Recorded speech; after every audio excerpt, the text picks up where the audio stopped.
I'm Jean Tiberio, and I'm a nutritionist and a wellness coach. Welcome to Healing Outside the Box. Today is episode 129, and I'm calling it Cup of Tea, anyone? Or as the British would say, cup of tea.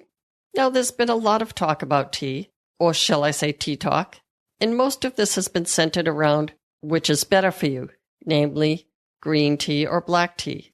But before I get into various opinions on the subject, and spoiler alert, there are plenty of different opinions on the subject, we probably should discuss the similarities and differences between all of the teas. Now, I've been procrastinating about doing this episode on tea for reasons I'll get into later, but I decided that it was time, i.e. tea time. So I'll do this episode in two parts. In part one, I'll go over a description of the major teas, and then in part two, I'll talk about differences between black teas and green teas, basically with regard to how beneficial they are. In general, we've got green tea, black tea, oolong tea, red tea powder, which is called Thai tea, and chai tea. All of these come from the same tea plant. It's called a camellia tea plant. Here's a possible way how you could remember that. If you think that tea is British, which, pardon me to all of you British out there, but it is most definitely not British. But if you think of tea as British, you might think of a woman that is, say, married to Prince Charles. Then you might think, oh, wait a minute, that sounds like the camellia tea plant, which is most definitely not British at all. But I mean that only in the nicest possible way. Now, all of the teas I mentioned taste different because the leaves are just processed in a different way. Black tea and oolong tea go through a crushing and fermentation process. Green tea leaves, on the other hand, are not fermented. They are ground, steamed, and then dried, for the most part. Some Chinese green teas can be wok roasted. That was news to me. Now, all teas from the camellia tea plant are rich in polyphenols, and polyphenols are a type of antioxidant. The fermentation process that black tea goes through does create a different type of antioxidant, which we'll get into in a minute. The role of these antioxidants is to seek out free radicals in our body that can potentially damage our cells and then to detoxify them. Okay, so now let's go over the basic description of the various teas. Number one, it breaks my heart to say this, but herbal tea is technically not tea. Herbal tea is not derived from the leaves of the camellia plant and doesn't have the antioxidants present in the other teas. So they do not have the particular health-promoting properties that the teas do. Herbal teas are basically infusions, and they're made from herbs, flowers, roots, spices, and some other parts of plants. The proper term for this type of, fluid beverage is called tisane. Way back in the 80s, I spent a few years as a nutritionist in the community health center. I was counseling pregnant women on their prenatal diets. They were always surprised to hear that we couldn't recommend herbal teas to pregnant women because we just didn't know what was in them. For example, rosehip and red zinger were definitely in the foods to avoid category. Number two, green tea. Green tea leaves aren't fermented and therefore do not go through the oxidation process. Green tea is rich in a specific type of catechin, which is a specific type of antioxidant. These compounds can sometimes be referred to as flavonoids. Catechins may help to fight cancer by zapping those free radicals, and possibly it may help some cardiovascular conditions as well, although the details have yet to be proven. If you would like to read the entire article on this subject, I'll give you a link in the show notes. It is actually an article from India which compares green tea and black tea. Green tea contains about 1/4 of the caffeine that a regular cup of coffee has. Now, the caffeine content of coffee can differ quite a bit according to how it is brewed. On average, a cup of coffee is about 150 to 200 milligrams of caffeine. Automatic drip is less than percolated coffee, and espresso can be as much as 300 milligrams. My best guess is that green tea is about 40 to 50 milligrams of caffeine. green tea is also less acidic than black tea, which could be a beneficial thing for some people. Examples of green teas are sencha, a Japanese brand, and matcha, another Japanese brand. As I've mentioned, these teas are high in catechins, which are known for its anti-cancer properties. Studies found that a cup of green tea contains 105 milligrams of catechins, whereas a cup of black tea only provides about 10 milligrams. Now, the specific amount of catechins is not necessary to remember, but there's quite a difference between the green and the black tea. Number 3 is black tea. Now, black tea, as people in the West like to call it, is the same tea leaf, but it's undergone a fermentation process. Common examples are Earl Grey, English breakfast, which is actually a blend, Ceylon tea, Darjeeling tea, and Mountain Kenyan tea. And yes, some of the best tasting tea, in my opinion, may be coming from Kenya now. And the tea lovingly known to me as Lipton tea is actually a combination of over 30 types of black tea. It has about 55 milligrams of caffeine, but that number will increase or decrease according to how long you brew the tea. I think that 55 milligrams is probably based on a 4-minute brew time. Now, you may have sensed just a teensy bit of sarcasm on my part when I mentioned Lipton tea, and that's because I worked for Lipton tea in their R&D department for over 2 years. And maybe that's why I waited a while to do a podcast episode on tea. I worked for Lipton tea in Englewood Cliffs, New Jersey, way back in 1981. At the time, I was still walking, but I was walking with a pronounced limp. I wasn't diagnosed with muscular dystrophy until late in 1982. Around that time, I was starting to notice that things that I was holding in my hand would slip out of my fingers and onto the floor. I earned the nickname Calamity Jane from one of my lab partners. By the way, if you're not familiar with a folk hero called Calamity Jane, consider yourself lucky because you're probably less than 100 years old. Truth be told, she wasn't actually clumsy. She was just more of a bold frontier woman. Anyway, back to the story. The R&D department at the Lipton Tea Company took up one floor of the Lipton headquarters in New Jersey. I actually worked in the Wishbone salad dressing lab, which was next door to the Good Humor ice cream lab, which was 2 doors down from the Lipton dry soup lab, which was around the corner from the Lipton tea lab. Periodically, people from other labs would drop by with samples, and we were asked to do some taste testing of other products from time to time as well. The general consensus among people in the Wishbone salad dressing lab was that Lipton tea was probably the worst tasting tea on the market. The harsh reality for a tea corporation is that 40% of the Lipton tea budget goes into things that are not tea, namely advertising, packaging, etc. So over the years, the tea has been slowly blended with other low-quality, cheaper tea leaves. Therefore, part of the job of the unfortunate people in the tea lab was to taste test the tea and determine whether or not the average person could detect a difference in the quality. This is known as quality assurance. In my lab, the term was profit improvement. Same difference, I suppose.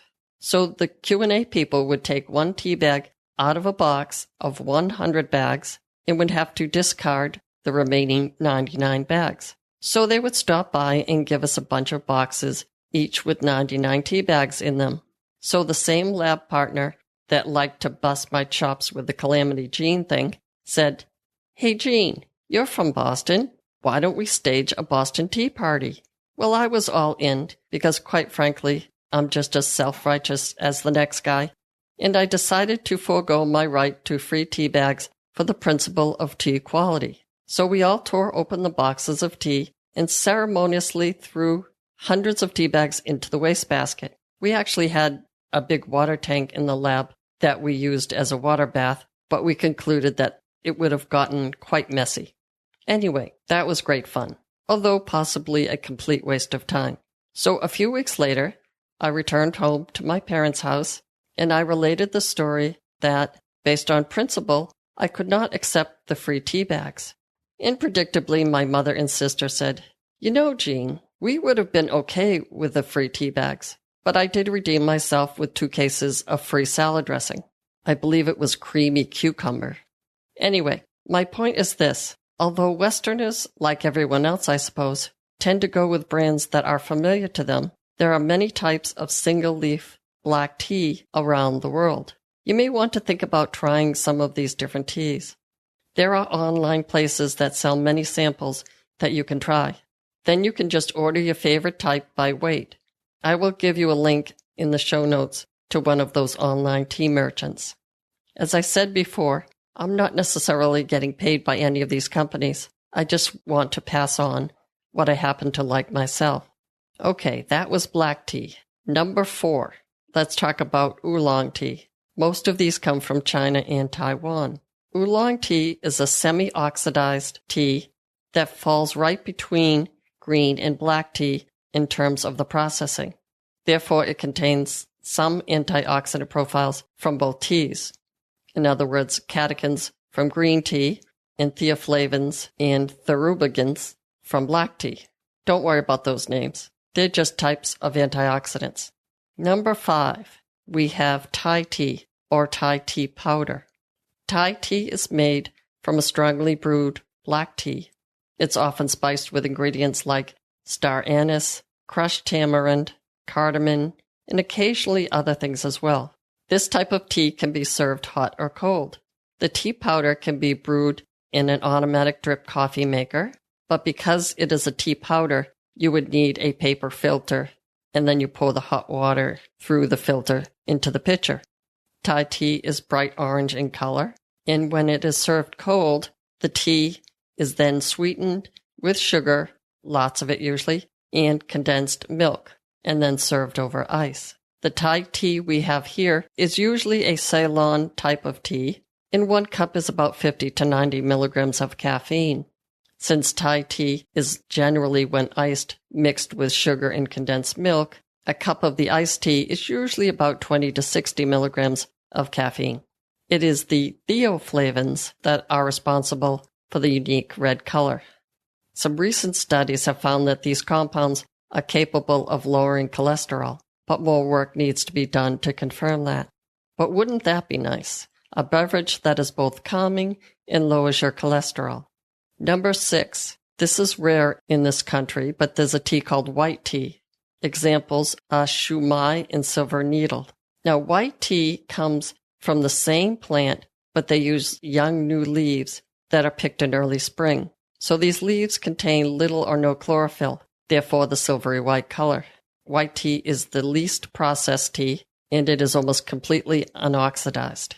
Number 7. Chai tea. This is the tea common in India. Actually, in India, the word chai refers to any or all kinds of tea. So chai tea is literally translated to mean tea. What we know as chai in the West, the spicy, milky brew that is usually served warm, is actually called masala chai. The masala chai also has added spices like cinnamon, ginger, star anise, and nutmeg, so it's similar to some Thai teas. Okay, now in part 2, we're going to compare some of the benefits from these different teas. Even though I've mentioned that there are several shades of dark and light tea, we're basically comparing black tea versus green tea, and the beneficial factor in both types are usually a combination of different antioxidants. Now, these are not the same antioxidants that you might find, say, in fruits and vegetables. The total antioxidant capacity of tea is actually due to this combination of many antioxidants. And as I've said, some of these antioxidants are called polyphenols. There are various articles and opinions on the subject of which tea is better, as I've mentioned. In one WebMD article, the authors interviewed a few scientists that had this to say. By the way, I'll give you a link in the show notes to this article. Quote, "In my lab, we found that green tea and black tea had identical amounts of polyphenols. Keep in mind that polyphenols aren't the whole story. Another scientist reported that, in his opinion, black tea and green tea probably have equal benefits. The theaflavins in black tea, again which is fermented, have equal antioxidant capacity as the catechins in green tea. The Journal of Nutrition, which is almost never heard from, also has an opinion on the subject, and I'll give you this link in the show notes as well. So in the Journal of Nutrition, these scientists measured the total amount of polyphenols in their antioxidant capacity. The antioxidant capacity was measured in terms of free radical scavenging activity, and they compared many brands of commercial teas, both black and green. This group found that the antioxidant capacity of green tea was higher than that of black tea. They seemed to conclude by saying something like, however, and I'm paraphrasing here, we should consider the combined effects of many compounds when reviewing the overall health benefits of a particular food. So it sounds like they're saying the antioxidant benefit of tea is not necessarily related to a particular type of polyphenol, but to the combined activity of all of the antioxidants present in tea. And like everything else, it's dose-related. In this case, the more, the better. Another scientist by the name of John Weisberger, senior researcher at the Institute of Cancer Prevention in Valhalla, New York, says, quote, both black and green teas are beneficial to our health because these biochemicals change the metabolism in order to detoxify free radicals, end quote. He goes on to say that black tea possesses different antioxidants as a result of this oxidation process. This process decreases catechin content, but produces other unique antioxidants, namely theaflavins. So what tea should you drink? Well, bottom line, any tea that your heart desires. But if I were to have a recommendation, I'd go with an organic tea of either kind in a specific type of tea rather than a blend.